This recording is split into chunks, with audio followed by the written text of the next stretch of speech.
Meus irmãos, vamos estudar a palavra do Senhor e eu quero convidá-los a você abrir a sua Bíblia no livro de Gênesis.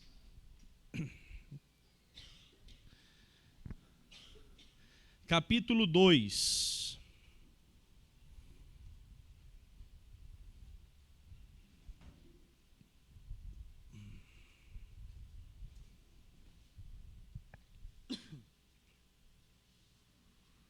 Nós leremos do 4 até o verso 17. Diz assim a palavra do Senhor. Encontraram? Gênesis capítulo 2, verso 4. Esta é a gênese dos céus e da terra, quando foram criados.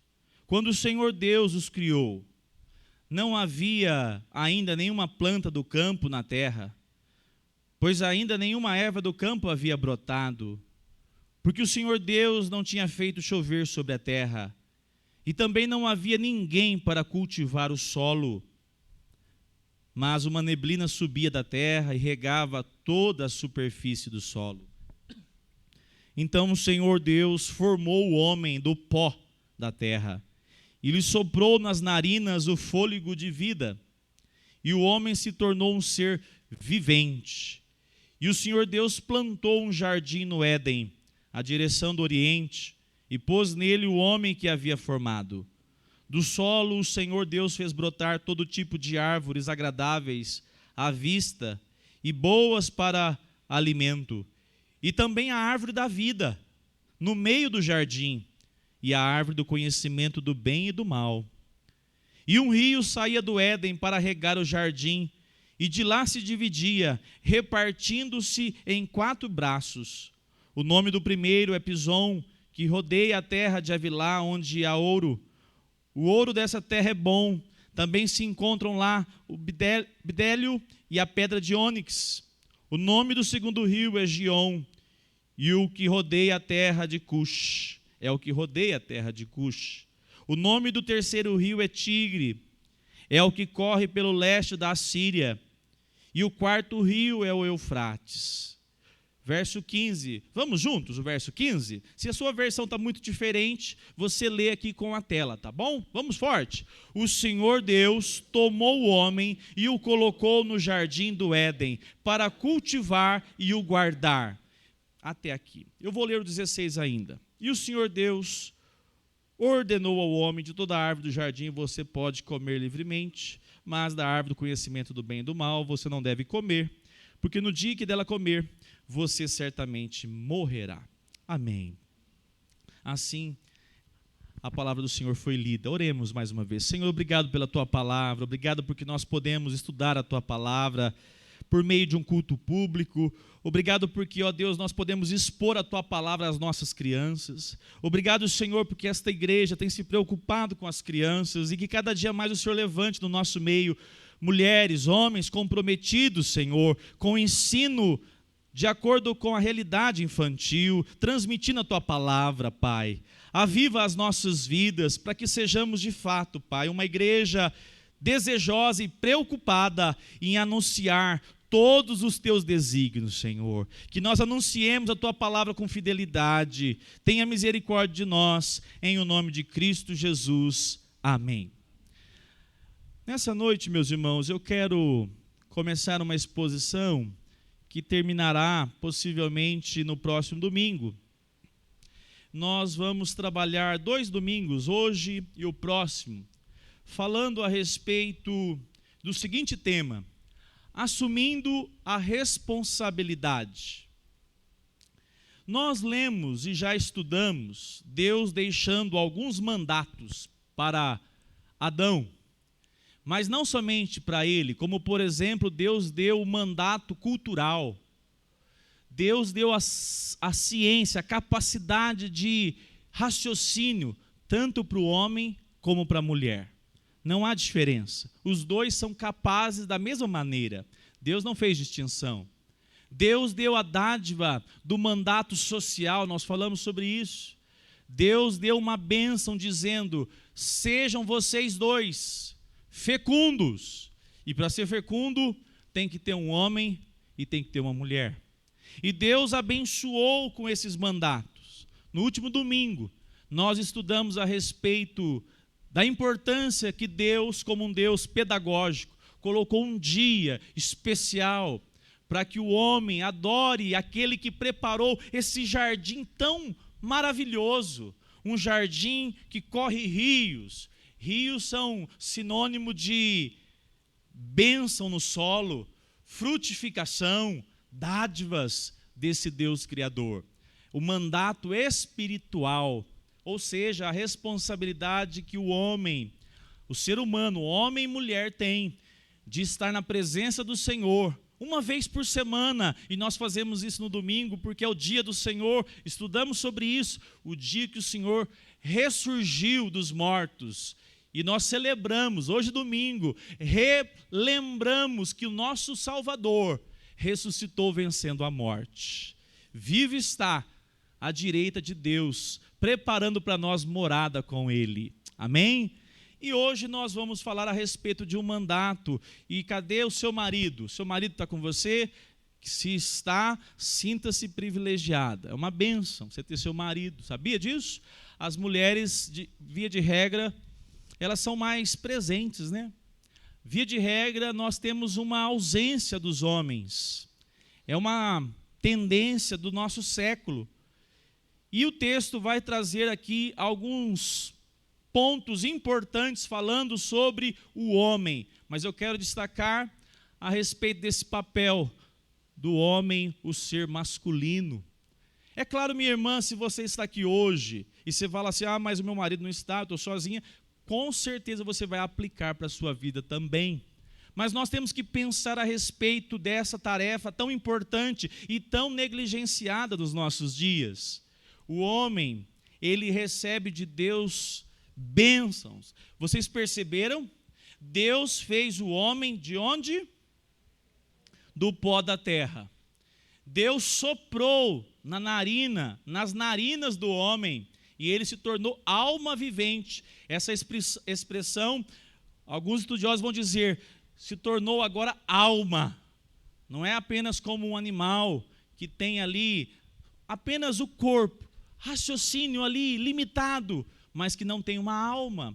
Por quê? Porque essa alma, ela pode experimentar da presença de Deus, experimentar da voz de Deus. Fez esse homem um ser agora que possui alma vivente, um ser vivente.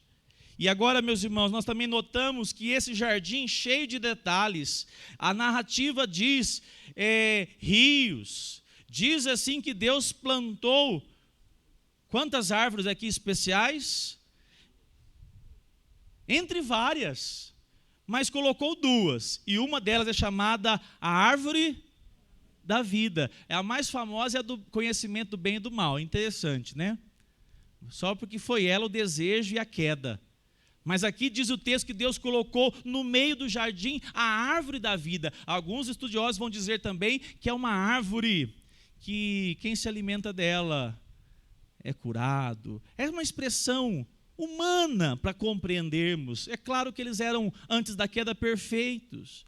Ela está relacionado àquilo que é de fato eterno, aquilo que não tem nenhuma condição agora do homem, se assim está na presença de Deus, se assim desfruta da sua presença, jamais perder alguma coisa.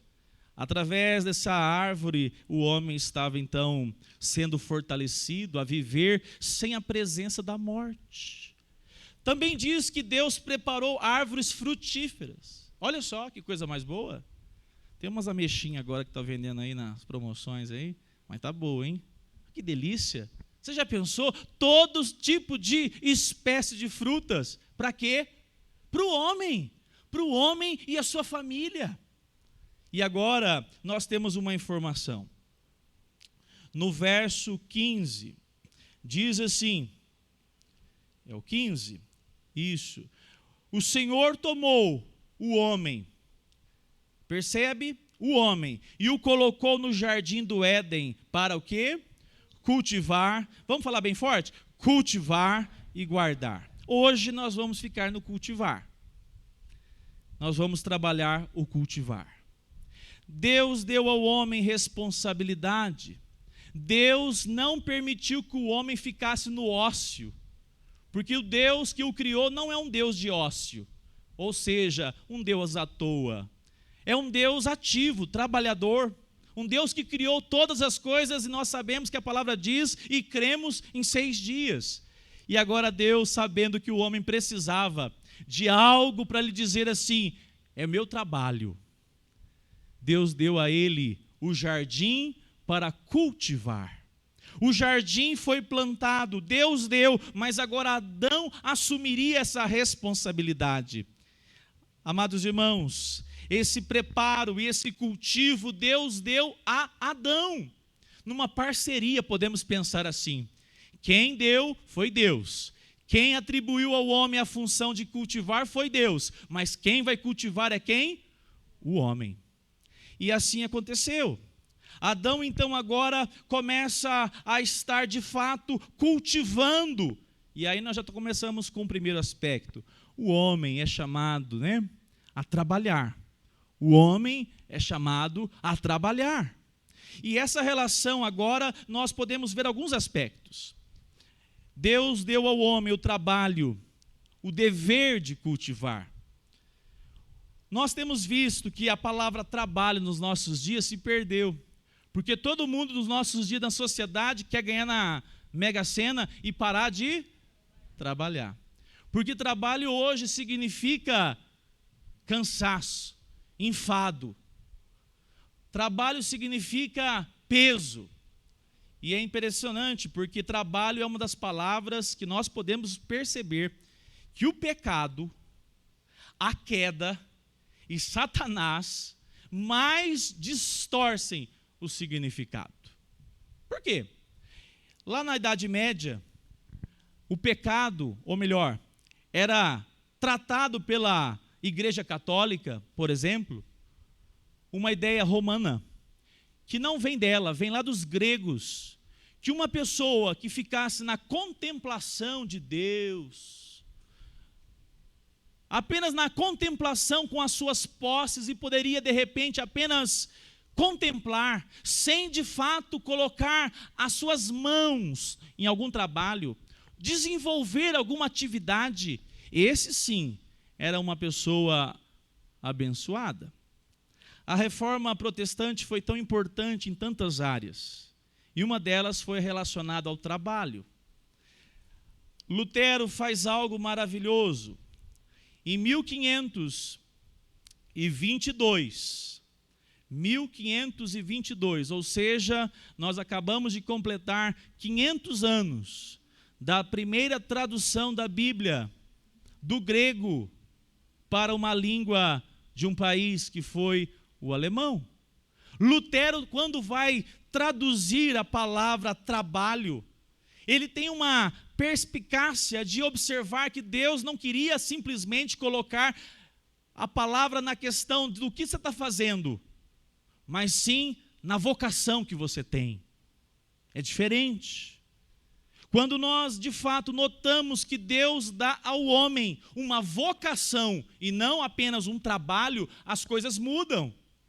É por isso que você encontra pessoas que já estão com 70, 80 e dizem assim, eu me sinto realizado e quero trabalhar a vida toda. Porque trabalhar não está ligado, então, a um castigo ou uma condição social e econômica, mas sim a uma vocação. Lutero vai corrigir isso, porque essa ideia, ela começa a distorcer esse sentido da palavra trabalho. E qual era o problema da época? O problema é que trabalho, naquele período da Idade Média, era muito combatido, trazendo a informação, para que trabalhar? Calvino vai trazer 3 princípios éticos fundamentais. Ele vai defender o trabalho, é ali que explode os artesãos, é ali que começa uma mudança social das pessoas pensando, nós vamos trabalhar. Trabalho, poupança e frugalidade. O trabalho nós já acabamos de dizer, mas pense comigo, nós temos hoje no contexto do século 21, Calvino, inclusive, como o pai do capitalismo. Quem já ouviu falar essa expressão? Calvino, pai do capitalismo. Eles só contam uma parte da história. Não contam que esse capitalismo selvagem não foi a intenção e nunca foi o propósito de Calvino. Calvino defende o trabalho e Calvino defende a poupança. Mas não é a poupança para você ficar igual o tio Patinhas. Né? Quem conhece o tio Patinhas? Os meninos já não conhecem mais, né? Ele tinha uma moeda especial, não tinha? Tinha. Ele tinha uma moeda que ela era especial, representa todo o cofre dele. Não é essa a intenção de Calvino. Ele vai dizer, um homem deve viver com a perspectiva da frugalidade. O que é ser um homem frugal? Palavra estranha, não utilizamos. Fui pesquisar também, porque tem horas que não dá para saber tudo. Eu falei assim, nossa, deixa eu pesquisar. A definição boa. No tocante à vida financeira, âmbito no qual o termo costuma ser bastante utilizado, ou seja, na área financeira. Pode-se dizer que frugalidade é a moderação nos gastos. Um indivíduo frugal nada mais é do que alguém que possui controle das suas ânsias de consumo. Olha, faz sentido agora? O que ele está dizendo? Uma pessoa deve trabalhar. Uma pessoa deve, de fato, desempenhar um ofício, porque quem encontra uma vocação, experimenta uma dádiva de Deus. E ele vai defender, dizendo que essa dádiva é para que ele poupe. E ele vai poupar porque ele não é um gastador. Ele vai poupar porque ele não é, de fato, uma pessoa esbanjadora. Nós estávamos falando hoje sobre avivamento pela manhã. Uma das características do avivamento genuíno, e hoje pela manhã eu citei uma outra palavra, mas depois fui corrigir. Avivamento genuíno. Quem sabe está acontecendo lá no Kentucky? Deus abençoe. Que possa estender para cá também. Ah, mas talvez não seja. Mas se tiver 20 que for visitado por Deus, já valeu tudo. E assim eu desejo para nós. Amém? Avivamento genuíno. Confissão de pecados. Unidade na igreja. União. E humildade. Humildade. A humildade contrasta com os nossos dias, que é uma sociedade que quanto mais aparecer, melhor. Quanto mais eu exponho, melhor. E Calvino está dizendo, frugalidade não precisa você ceder todos os desejos do seu coração, porque na verdade é uma armadilha para a sua alma. E Calvino vai defender que essa dádiva de trabalhar, poder poupar, ter uma vida simples, é um mandato do homem, Rodrigo. E aí eu falei assim, firma o golpe, Fábio Góes. Ajuda. Lá na sua casa tem esses probleminhas de vez em quando.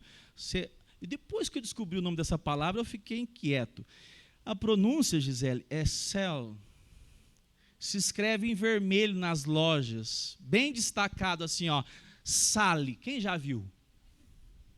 Vocês nunca viram, não? É só lá em casa, é só você, Gisele, que vê essas coisas. Toda hora fala assim, ó, nossa, você não acredita que estava numa promoção? Você não acredita que está numa oferta maravilhosa? Aí eu falo para ela, pois é, você vai lá abençoar, fazer caridade para a loja, para a irmã que não está precisando vender, né? O mandato do homem qual é? Olha o homem aqui. Ô, minha esposa, você já tem 150 pares de sandálias. Para que mais uma? Não é assim que normalmente a gente pensa? Vamos ser frugal. Ó, dá uma palavra boa para você falar para sua esposa agora. Vamos ser frugal. Esse entendimento, meus irmãos, na verdade, é o oposto de uma sociedade o quê? Consumista e materialista. E confessamos, não é só elas não, todos nós tropeçamos, não é verdade? Tem um ou outro aí que é um homem do mandato masculino, assim que, ó, cuidado para a mão não apertar demais também. Já que a gente fala sobre isso. Mas a relação a palavra de Deus diz assim, que essa relação de Calvino, quando Calvino e Lutero vai defender o trabalho, você deve trabalhar. Os protestantes foram chamados de burgueses, porque na verdade a palavra burguês, naquele contexto, era de quem, Marcos, Vinícius? Dos pequenos comerciantes. A ala acadêmica aqui está respondendo. Virou apelido de burguês ser rico, mas não tem nada a ver com rico. Tem gente que faz o próprio negócio. Esses são os burgueses. Artesãos, sapateiros naquela época, não é assim? Pequenos comerciantes, que agora fazem do trabalho das suas mãos, porque Deus deu a dádiva, olha só, e isso não é bênção da teologia do positivismo. Deus colocou na sua mão uma dádiva. O que você colocar as mãos, Deus deu a capacitação para construir, produzir para a glória dele. Só os que já experimentaram podem dizer amém. Não é verdade? Que é tão bom você pegar uma coisa que não está funcionando e você falar assim, eu fui útil para construir algo.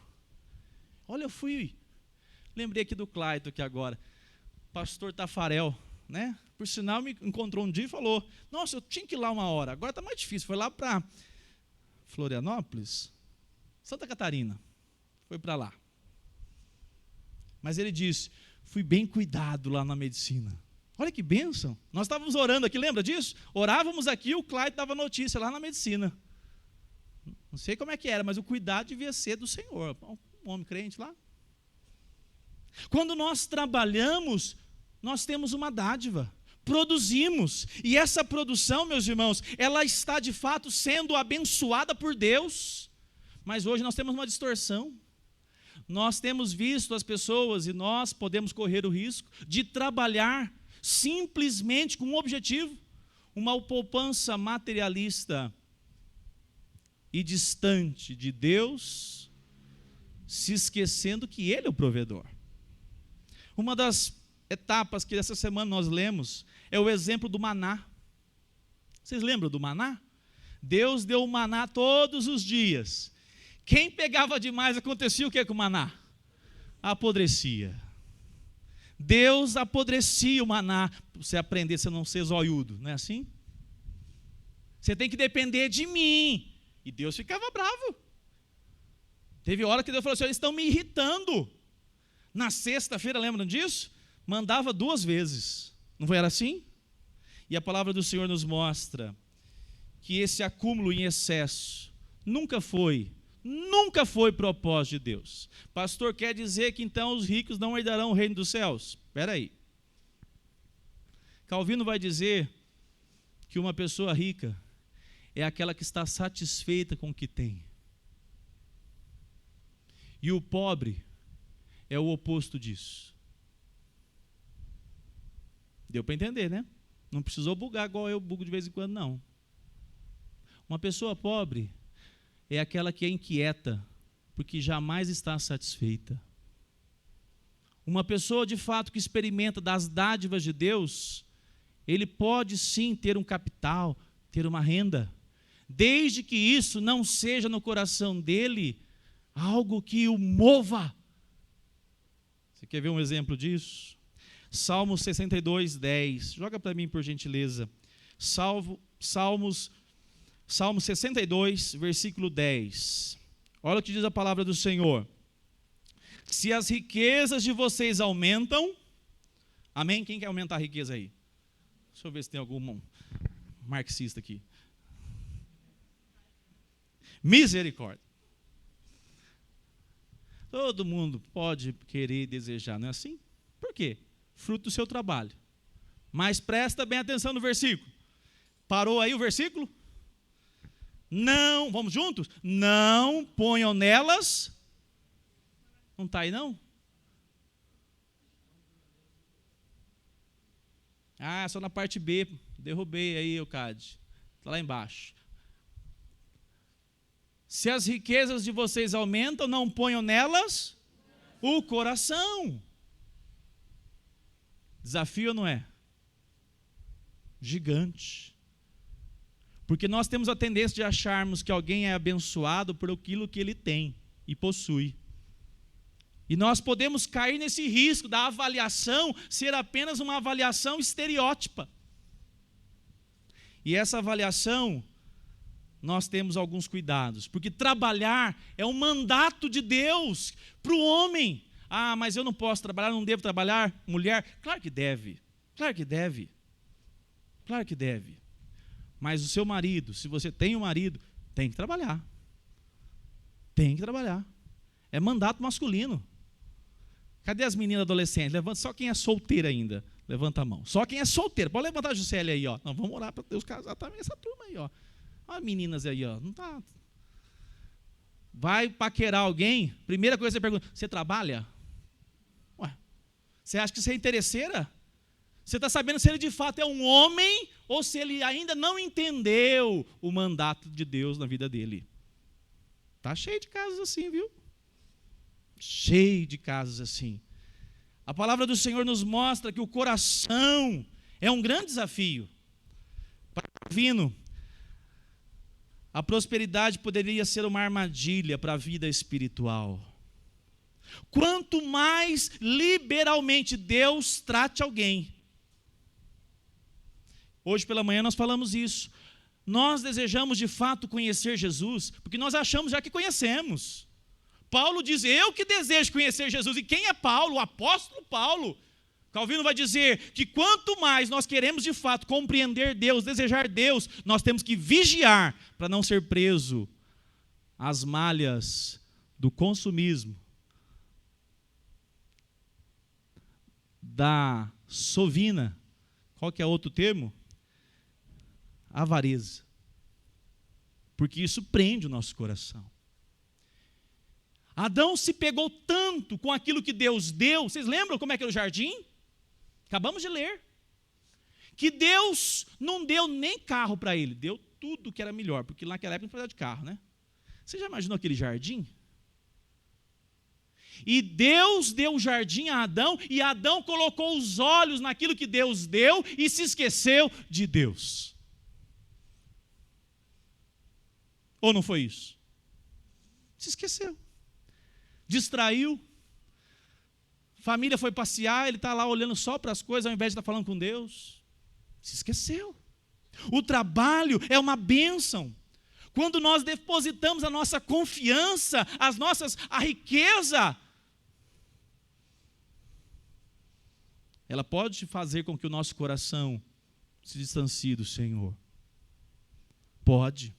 Mas o chamado de Deus para nós é para que nós sejamos abençoadores. Calvino, quando foi chamado do pai do capitalismo, porque aquele contexto antigo era tudo o período medieval, as pessoas trocavam as coisas assim, trabalhavam no campo e recebiam salário e proteção do senhor feudal, era assim.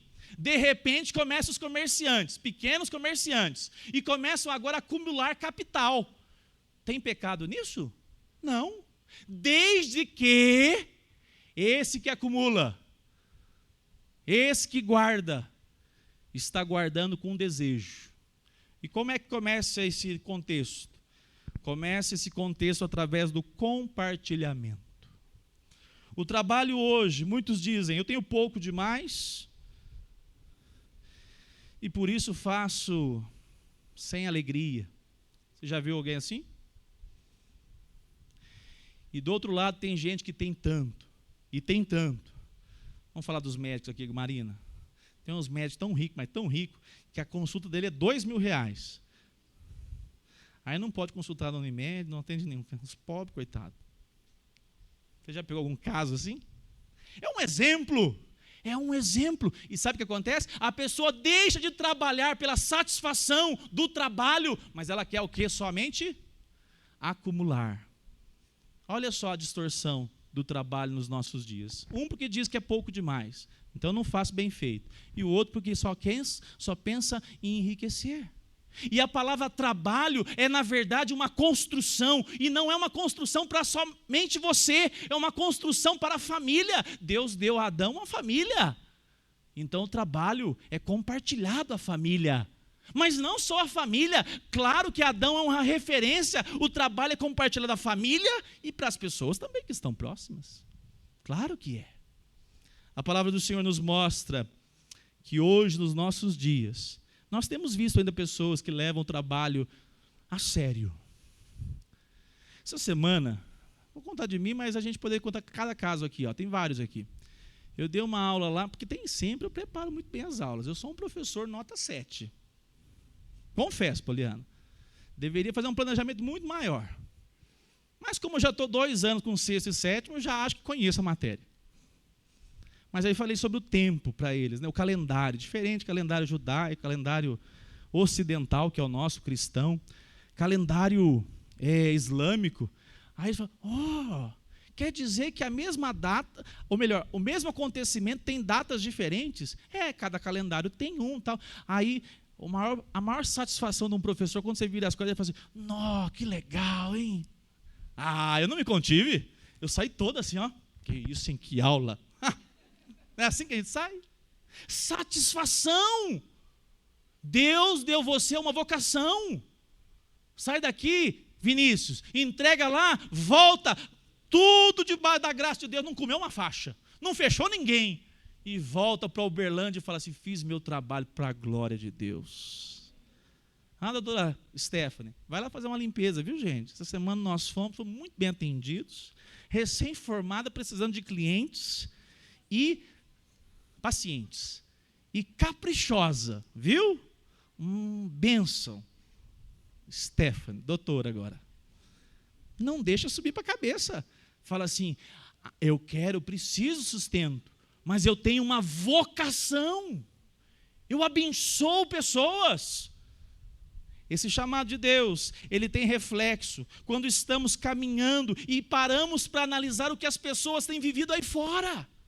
O chamado de Deus nas nossas mãos, o trabalho, é uma dádiva. Um autor diz assim, mesmo estando no estado de inocência, Adão, não podemos conceber que o homem poderia sentir-se feliz se ficasse inativo.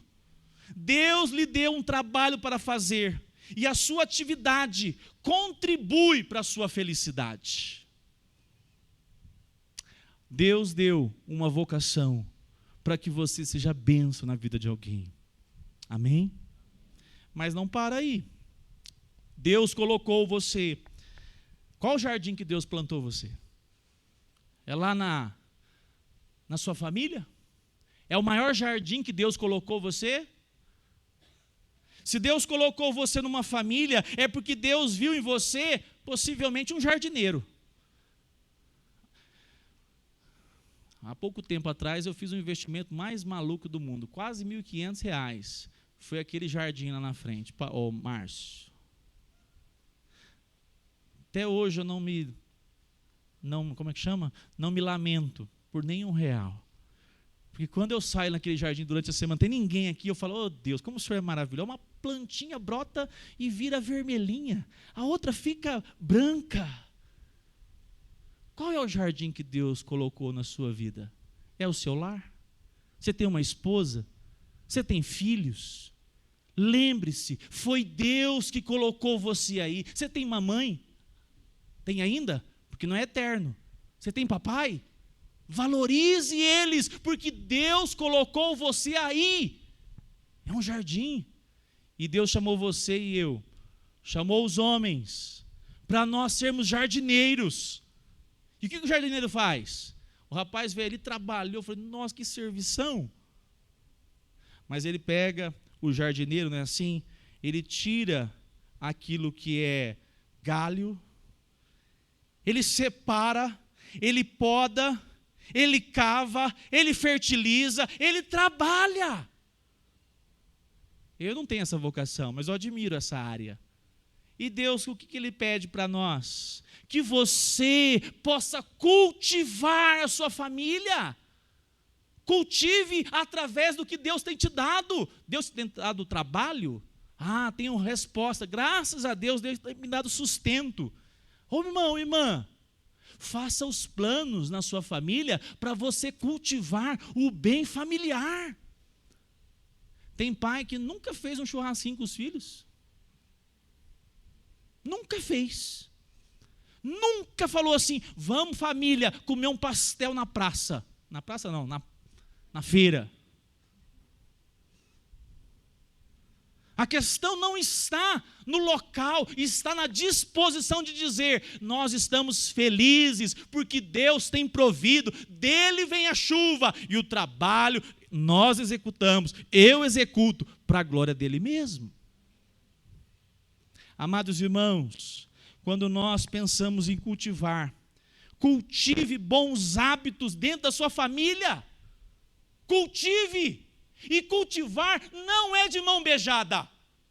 Cultivar necessita de empenho, necessita de esforço, de disciplina.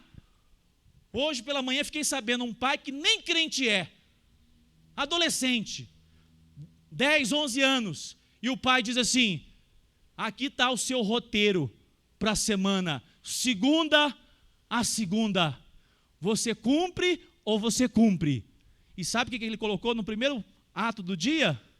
Devocional. Oh, Jesus, alcança esse homem, amém? Eu sei o endereço, não sei o endereço, eu sei o endereço agora. Agora, quando nós vamos de fato cultivar na nossa família alguma coisa, não é só dinheiro, é relacionamento, é uma decisão de dizer, eu estou envolvido com a minha família. Como nós tropeçamos nisso? Porque Deus, na verdade, meus irmãos, nos dá o jardim. Quantas vezes eu fui rebelde? Você já foi rebelde assim? Minha mãe e meu pai não são bons do jeito que precisa. Meu marido, você tem um marido, né? Seu esposo não é do jeito que eu quero. Eles não são do jeito que eu imaginei.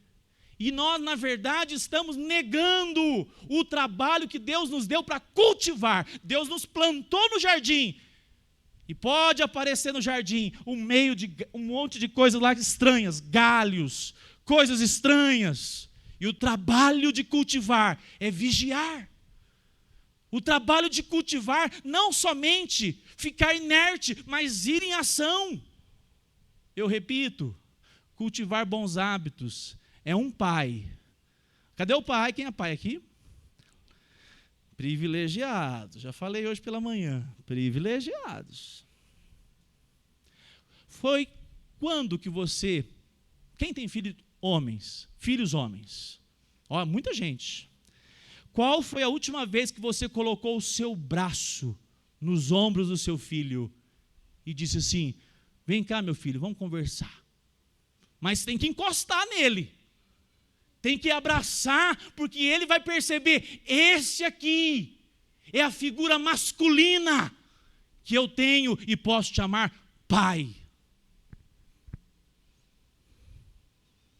Nós vivemos uma geração afeminada.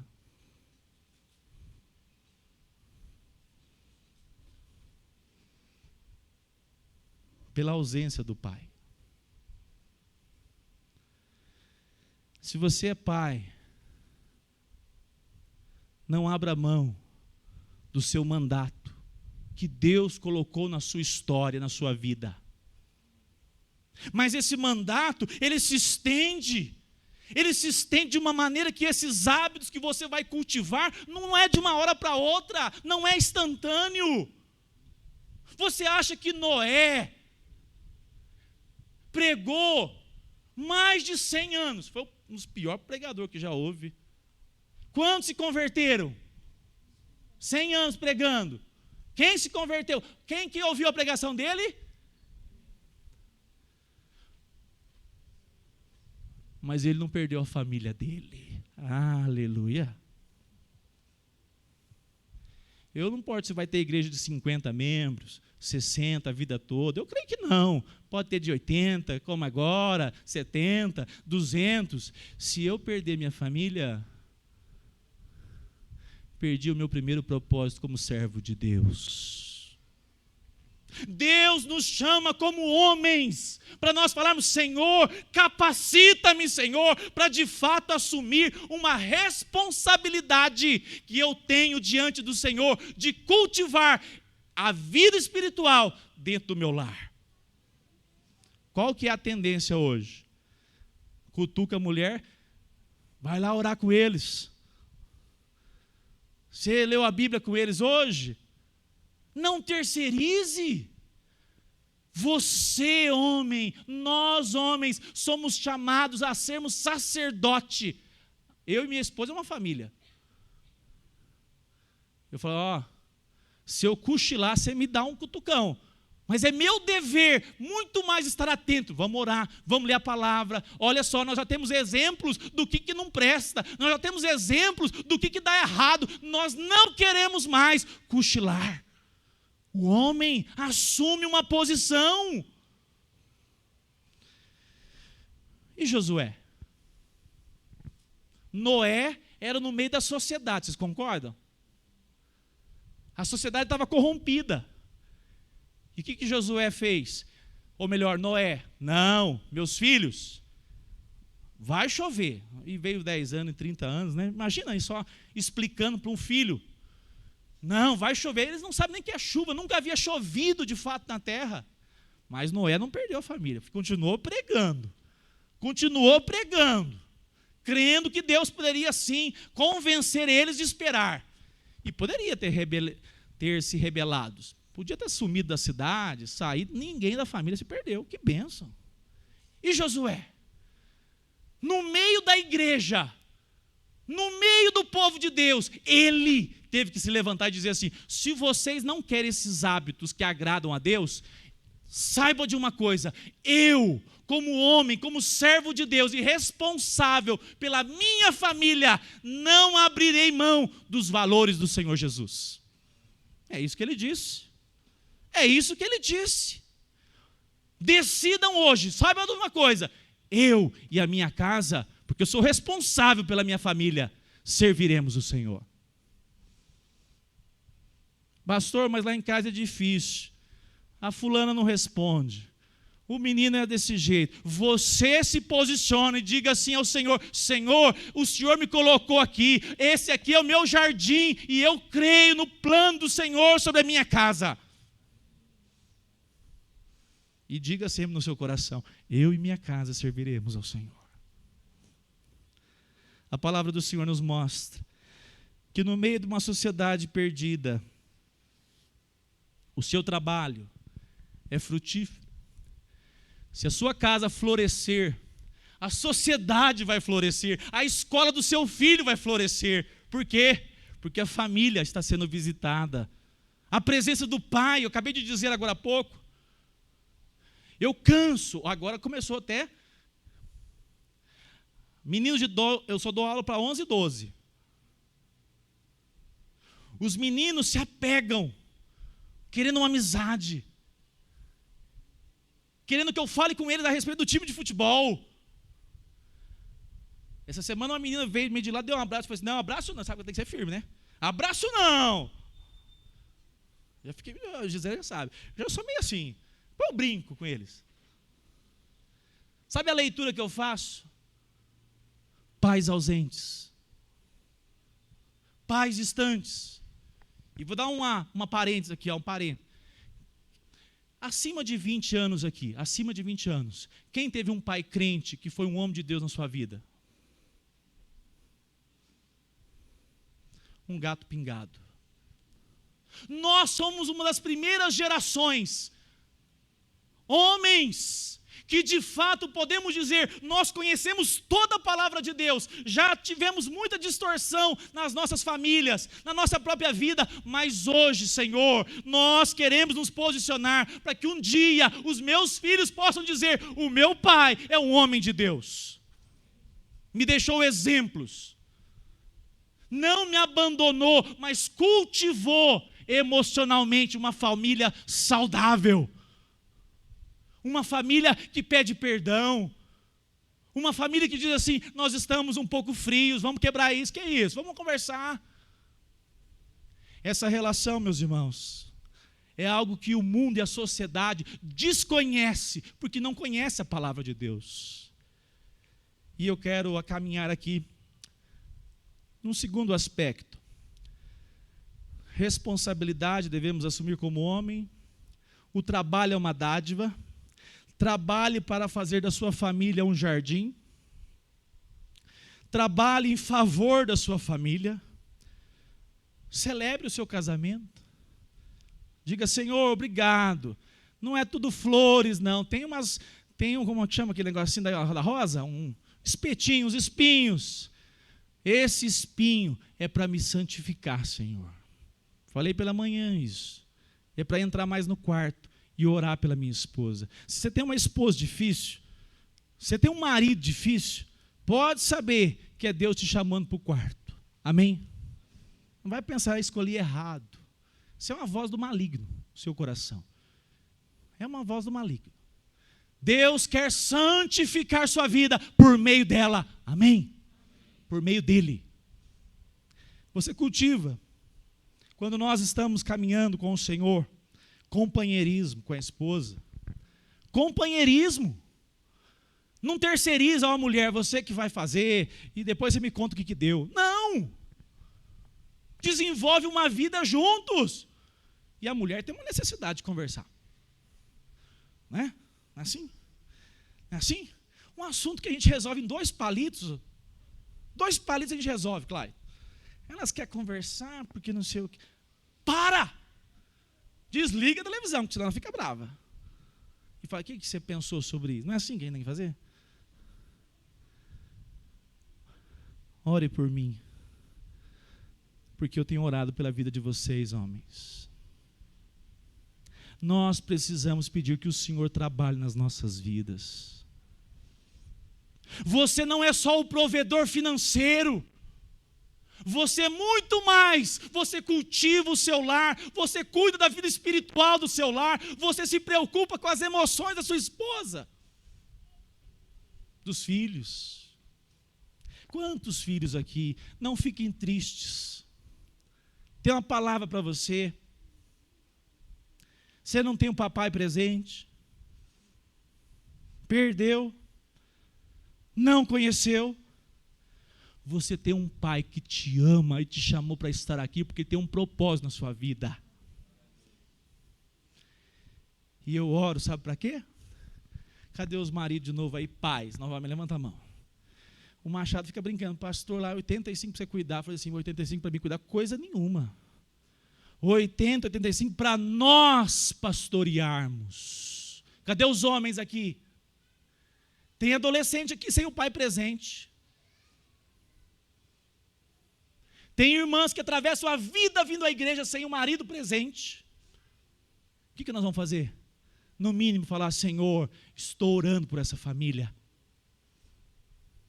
O mandato não é apenas para a família. Você tem um funcionário e você vê que o seu funcionário é carente. Lembra do braço?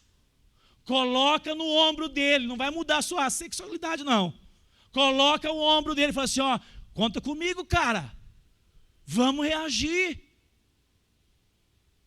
A mulher não faz isso. Não é dever dela. Nós temos uma linguagem nossa, homem, que nós fazemos isso.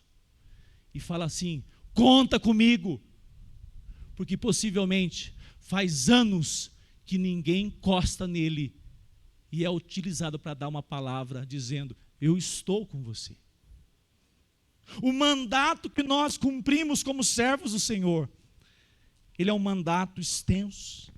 Mas como homens, nós devemos nos preocupar. Será que estou sendo de fato um homem presente na minha casa? Tenho suprido as necessidades? Estou de fato aberto? E mais, o trabalho é uma dádiva. E quando você vê um homem de Deus, não o enxergue pelo tanto que ele possui, mas o quanto que ele compartilha. Só para a família dele, né, pastor? Não. Não. Eu conheço casos e casos de pessoas, inclusive do nosso meio, que tem um coração aberto, que o que tem, se sabe que precisa, se vê um irmão necessitado, ele vai lá e socorre, abençoa, tem espontaneidade, porque Deus deu a ele, e se deu, é para que ele possa abençoar. Nós corremos o risco dos nossos dias de ficarmos com o coração tão frio, porque o mendigo que pede todos os dias na porta do supermercado, e faz muitas vezes maracutaia, você fala assim, é por isso que eu não ajudo ninguém. Não é assim? É por isso que eu não ajudo. Não, você não. Você é homem, você é mulher de Deus, e você diz assim, aquilo que Deus me deu muito, e eu vejo alguém, eu socorro, eu abençoo, eu tenho prontificação em abençoar. Seria uma bênção se o que eu acabei de dizer fosse vivido pela igreja. E não é aqui na Semear não, que não se vive. Tem aprendido. É na igreja brasileira. Sabe por quê? Porque nós não compartilhamos nada com ninguém. O máximo que nós fazemos é vir à igreja nos domingos e ir embora. Como é que você vai saber da família que precisa? Tem que fazer piquenique para saber. Tem que ir para o pequeno grupo para saber. Tem que não ter pressa para ir embora. E você fala assim, eu sou um servo de Deus, Deus tem me dado. E eu quero abençoar alguém. E eu estou reparando fulano. Ó, irmão, abençoa o irmão. Às vezes é um abraço que você vai abençoar tanto, mas pode ser que você vai ser usado por Deus para abençoar financeiramente também. É uma bênção, vou abençoá-lo. O que mais nos chama a atenção, meus irmãos, é que nós, como povo de Deus, distorcemos o trabalho. O trabalho é dádiva de Deus. O trabalho é chamado de Deus. Nós perdemos tempo demais com muitas coisas. Nunca me esqueço. Ano de 2008. Eu num aperto danado financeiro. Meu pai desempregado. Era uma tragédia financeiramente. Nunca vou me esquecer. Lá na nona igreja, aí saiu para a igreja. O seminarista, Fábio, está indo para o seminário. Dividi meu 13º, deu para chegar só até agosto. Tinha que chegar até dezembro. Falei, Deus do céu. O presbitério não ia ajudar, porque não tinha prática de ajudar. Eu falei, Jesus, literalmente fui pela fé, né? Mas pensei, eu vou trabalhar lá, não sei o que Deus vai fazer. Naqueles dias, a primeira pessoa que se levantou foi uma irmãzinha da igreja, Nédima. Sabe quem, por sinal, ela é? Irmã da Eleni, irmã de sangue. E falou assim para mim, Fábio, não é muito não, mas desde a sua ida até o seu término, eu vou abençoar você. Nem falou abençoar, eu vou te ajudar com valor, tá? O valor não era muito grande, mas a atitude daquela irmã naquele dia marcou a minha história até hoje. Porque eu vi a prontidão de compartilhar o desafio de uma família. De uma família. Família toda complicada financeiramente, eu falei, Deus vai prover. Deus tem graça. Mas a irmã marcou meu coração. Deus nos dá para nós sermos bênção. E eu quero terminar nesta noite. Eu vou ler para vocês, 2 Coríntios, capítulo 8, verso 15. Como está escrito? Quem recolheu muito, olha só, não teve demais. E o que recolheu pouco, não teve falta.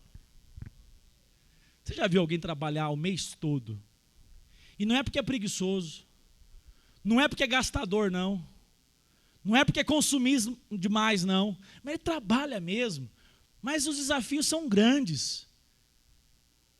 E ele, de repente, como você, trabalhou o mês todo, e alguém tem muito, e o outro está passando aperto para comer, para comprar o básico. O que nós fazemos como servo de Deus? Nós devemos falar, Senhor, me use no meio do teu povo. Me use para ser um canal de bênção no meio da tua igreja. Dar a ofertinha lá no semáforo é fácil. Não é difícil, não. Difícil é que acompanhar os irmãos, desenvolvimentos, as lutas, as necessidades. E vou dizer uma coisa, no nosso meio, povo que Deus tem suprido. Mas sempre tem espaço para nós estarmos atentos. E eu termino com o seguinte ponto. Você tem cultivado o reino do Senhor Jesus na sua vida? Você tem cultivado? Ou você faz um dualismo? Uma coisa é o meu trabalho, uma coisa é a minha vida profissional e financeira, outra coisa é a igreja. Ou você fala assim, não, eu cultivo o reino do Senhor Jesus, sendo um servo de Deus, lá no meu trabalho, testemunhando Cristo, trabalhando para a glória de Cristo. Eu desejo que você seja agente de Deus, aonde eu não vou chegar. A igreja não vai chegar, mas você foi colocado por Deus para trabalhar lá em função que o nome de Cristo seja conhecido. Quando você trabalha, quando nós trabalhamos para a expansão do reino, você cumpre o mandato de Deus de nós trabalharmos. Você já parou para pensar o quanto que você trabalha para você mesmo? Nós deveríamos trabalhar e ao mesmo tempo estar envolvidos com o reino. Eu estou fazendo um negócio e eu desejo apresentar Cristo. Eu estou dando aula e convivendo com os professores e eu desejo ser um canal de bênção na vida dele. Eu estou trabalhando, acumulando riqueza e eu estou dizendo sempre, gente, meus colegas aí que estão enriquecendo, o coração do homem é enganoso, nós temos que colocar a vida no Senhor. É assim que nós fazemos e trabalhamos para o reino. Eu termino com um exemplo que eu citei pela manhã. Eu errei a cidade. 2 missionários em 1893. 1893. Saíram de São João da Boa Vista, passaram por Ribeirão Preto, margeando o Rio Grande, sempre nos trilhos da Companhia Mogiana de Estrada de Ferro, muito usado no período para a expansão do café no interior de São Paulo e Minas. Pararam em Uberaba, 515 quilômetros de Campinas, seguindo a cavalo para a Bagagem, hoje Estrela do Sul, cerca de 160 quilômetros, em direção a Goiás, e assim fizeram até o fim da jornada, pelo caminho, encontrando pessoas, evangelizando, vendendo Bíblias, tomando conhecimento das necessidades das pessoas, orando por elas, seguiram até o final, para proclamar o Evangelho e plantar igrejas na região do Triângulo Mineiro e sul de Goiás. Esse aqui foi o reverendo Caetano Nogueira.